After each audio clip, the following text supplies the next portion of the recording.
বাংলাদেশ জামাত ইসলামী আনোয়ারা থানা উপজেলার আমির বিশিষ্ট মুক্তিযোদ্ধা মাস্টার আব্দুল গনি সাহেব, মঞ্চে উপস্থিত যারা আলোচনা করেছেন, অধ্যাপক আমিরুল ইসলাম, সম্মানিত হাফেজ মাওলানা আহমদ আলী মোল্লা সাহেব, সম্মানিত হাজরাত ওয়াইজিনে কেরাম, ওলামায়ে কেরাম, ওয়াইজিন বৃন্দ এবং এলাকার বিশিষ্ট দিনদার দিনদরদি মুরব্বী, বিশিষ্টজন এবং গুণীজন, আজকের এই মাহফিলে আগত দিনদার দিনদরদি সর্বস্তরের আমার জিন্দাদি প্রিয় দিনী ছাত্র যুবক ভাই সব, আল্লাহ তাআলা শুকরিয়া আদায় করছি। প্রায় দীর্ঘ অনেক দিন পর, আমার মনে হয় 1993 কি 94 সালের দিকে, যখন মাস্টার আব্দুল সালাম সাহেব বেঁচে ছিলেন, 91-তে একবার এসেছি, এরপরে 93-তে আরেকটা সাংগঠনিক বৈঠকে এসেছিলাম। আজকে 2024 সাল, দীর্ঘ অনেক 25 সাল, আজকে আল্লাহ তাআলার মেহেরবানি দয়া, কোরআনে মজিদের তাফসীরের এই মাহফিলে আপনাদের খেদমতে আসার সুযোগ এবং আপনাদেরকে দেখার এবং এত বড় আজিম শান নূরানি জলসাতে এতগুলা দিনদারদের সাথে, আলোচকদের সাথে, ওলামায়ে হযরতদের সাথে আজকে এখানে দেখা করার যে সুযোগ হলো, এই জন্য আল্লাহ বাড়ি তাআলার দরবারে শুকরিয়া আদায় করছি। আলহামদুলিল্লাহ। শুকরাতান কালমা তেলাওয়াত করছি। ইয়া রাব লাকাল হামদ কামা ইয়ানবাগি লিজালালি ওয়াজহিকা ওয়া আযীমি সুলতানিকা। আমি যে শুকরাতান কলমাটা পড়লাম, এটা বড় ফজিলতের কলমা। আমি যে পড়েছি, ফেরেশতা যারা এখানে উপস্থিত আছে, প্রতিযোগিতা স্বরূপ আরশে আজিমে তারা চলে যাবে।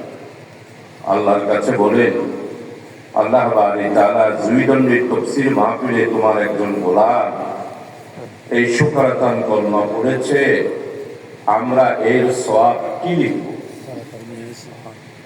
আরশে আজিমে আল্লাহ বাড়ি তাআলা ফেরেশতাদের বলবেন, হে ফেরেশতারা, তোমরা প্রতিযোগিতাও করো না, লেখার দরকার নাই। আমার বান্দা যেই দিন আগামীকাল ইয়াউমুল হাশরে জান্নাত জাহান্নামের ফয়সালা হবে, আমার বান্দাকে জান্নাতে দেওয়ার জন্য যদি কোনো আমলের প্রয়োজন হয়, তখন আমার নিজ হাতে আমি ওই বান্দার আমল নামায় নিজ হাতে আমি সওয়াব লিপিবদ্ধ করব। সুবহানাল্লাহ।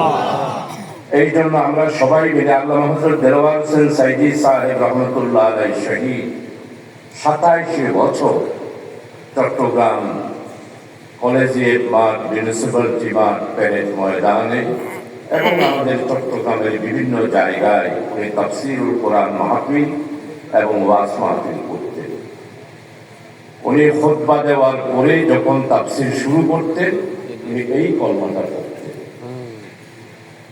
ইবনে কাসির তাফসীরের মধ্যে এটার বিভিন্ন ফাজাইল ফজিলত আমি নিজে পড়েছি।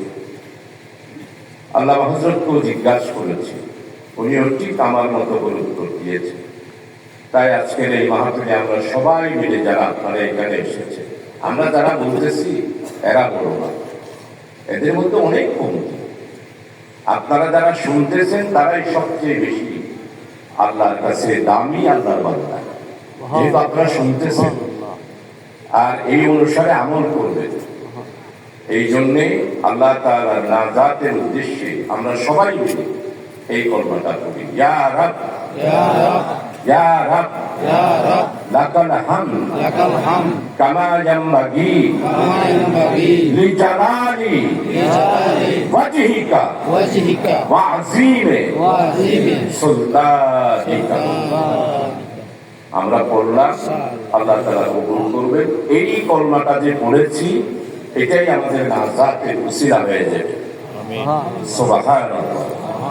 এটা আমাদের নাজাতের উসিলা হয়ে যাবে। সারাদিন মাহফিল আলহামদুলিল্লাহ শুনতেছেন, বক্তারা বক্তৃতা করতেছেন, এগুলো আল্লাহ তাআলা আমাদের নাজাতের উসিলা হবে। কিন্তু এই যে সুকারতান কলমা পড়লাম, এটা আমাদের নাজাতের উসিলা হবে।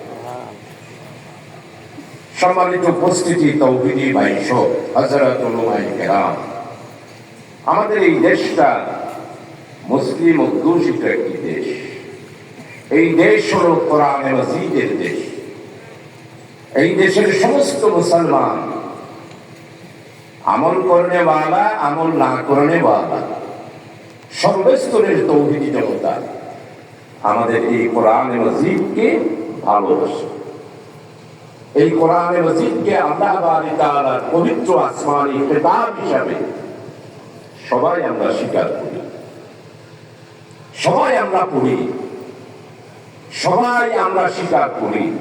আমানতু বিল্লাহি ওয়া মালাইকাতিহি ওয়া কুতুবিহি ওয়া রাসূলিহি ওয়া কুতুবিহি ওয়া রাসূলিহি ওয়াল ইয়াউমিল আখির ওয়াল কদরি খাইরিহি ওয়া শাররিহি মিনাল্লাহি তাআলা ওয়াল বা'সি বা'দাল মাউত ওয়াল কদরি খাইরিহি ওয়া শাররিহি।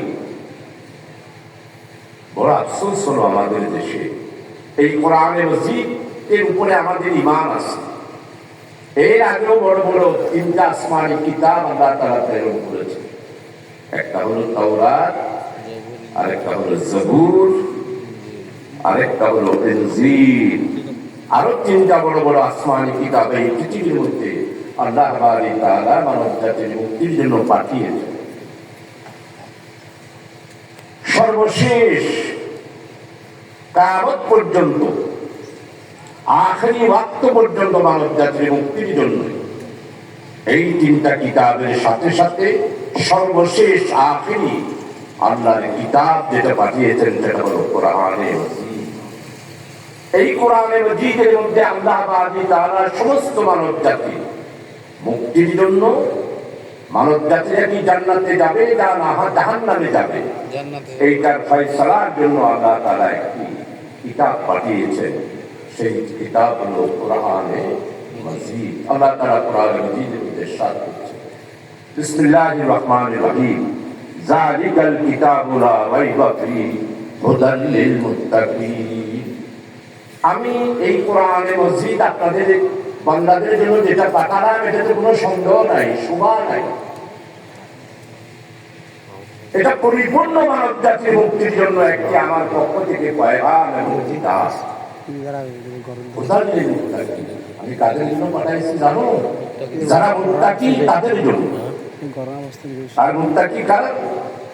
আল্লাহ তাআলা ঘোষণা করে দিয়ে দিয়েছে, ইউমিনুনা বিল গায়ব, যারা গায়বে বিশ্বাস করে, যারা গায়বে বিশ্বাস করে, ওয়া ইয়াকিমুনাস সালাত, যারা নামাজ কায়েম করে, ওয়া মিম্মা রাযাকনাহুম ইউনফিকুন, আমার দেওয়া রিজিক থেকে যারা জয় করে। এই তিনটা হলেই তারা মুত্তাকি। আর বুজুর্গানে দিন বল মুত্তাকির ব্যাপারে শেষ সাথে উঠে কাঁদবে। এখন তো আমাদের কান্নাকাটি করল, বুজুর্গানে দিন বল শেষ সাথে উঠে আল্লাহর দরবারে কাঁদতেন দুইটা কোয়ালিটির জন্য, মুত্তাকি হওয়ার জন্য। কলবে জাকের দে মুঝে আর রওনা ওয়ালি আঁখো দে, ও আল্লাহ আমাকে জিকির ওয়ালা একটা কলব দাও আর কান্নাওয়ালা দুইটা চোখ দাও। এখন তো আমাদের এগুলো নাই। আমাদের কলবে 24 ঘন্টা কি আজা পয়সা, আজা পয়সা আইও আর বুঝা যাও, সম্মান আইও আর যাও, ফ্ল্যাট বাড়ি আইও আর যাও, দোয়ার আইও আর যাও। এটাই হলো আমাদের বলে। আর বুজুর্গানে দিনেরা বলছেন, কলবে জাকের দে মুঝে আর, আল্লাহ আমাকে জিকির ওয়ালা একটা কলব দাও, রওনা ওয়ালি আঁখো দে, কান্নাওয়ালা দুইটা চোখ দাও। এখন কান্নাওয়ালা কোনো চোখ নাই, শুধু বাহাদুরি, এসা করেগা তেসা করেগা, এই করব সেই করব। আমরা শুধু এটার মধ্যেই আছি। মুত্তাকি হওয়া দূরের কথা, শুধু দুইটা গুণ, সেখান থেকে মুসলিম জাতি আজকে অনেক। মেরি সারি উমর গুজারি আই মেরে মৌলা আই মেরে বাড়ি। ও মুরব্বীরা, ও যুবক ভাইয়েরা, আমার গুনার তলি তো আজকে জীবনের হয়াতের মধ্যে আমার গুনার তলি ভরে গিয়েছে। বুজুর্গেরা কাঁদতেছে, গুনাহ মাফ করার আর কেউ নাই, ইয়া বাড়ি আল্লাহ তাআলা, তুমি আমাকে গুনাহ মাফ করতে পারো।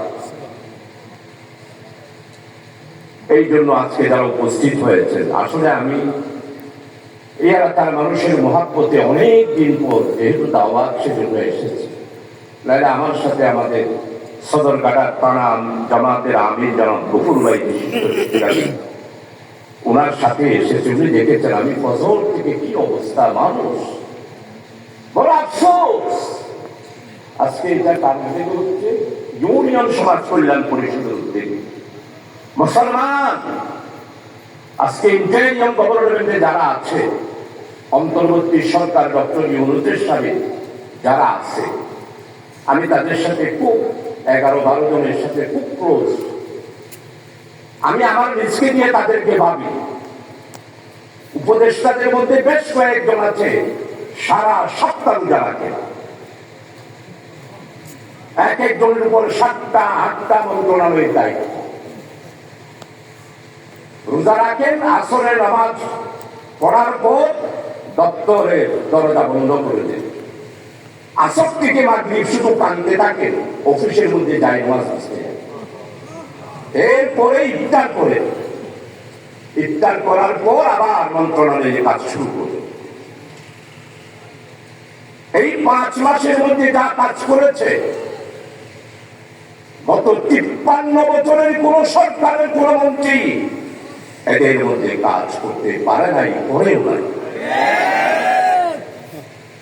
আজকে আমাদেরকে নিয়ে চিন্তা করতে হবে, খালি কি হক আর বুঝ, এই হলো আমাদের কাজ। না, সময় নাই। এই 2 বছরের মধ্যে ইন্টেরিয়ম গভর্নর, আল্লাহ এদেরকে এমনি আনে নাই, এদেরকে কেউ ক্যানভাস করে ভোট দিয়ে মন্ত্রী বানাইছে না, আল্লাহর পক্ষ থেকে নির্ধারিত হয়েছে। আমি তো ফাইনাল ফয়সালা বলে দিয়েছি, এদের উপর আল্লাহ রাজি হয়েছেন। না হলে জনগণ ঐক্যবদ্ধ হয়ে সবাই বলল ডক্টর ইউনূস আসুক, তারপরে উপদেষ্টা কমিটি গঠন করবে, বাছাই করে উপদেষ্টাদের নিয়ে বড় বড় কথাই বলি। আমি তো আশ্চর্য হয়ে যাচ্ছি, আল্লাহ তাআলা এদের উপর কিভাবে রাজি হয়েছে। 2টা বছর ইন্টেরিয়ম গভর্নমেন্ট তার দায়িত্ব পালন করবে। আমি অনেককে জিজ্ঞাসা করেছি, আপনাদের কিন্তু আল্লাহ ক্ষমতায় এনেছে, আমাদের ঘুম উপদেষ্টা দিনাজর চৌধুরী সাহেব, আমরা ক্ষমতায় আসি নাই, আমরা দায়িত্ব নিয়েছি, আমরা দায়িত্ব পালন করতেছি।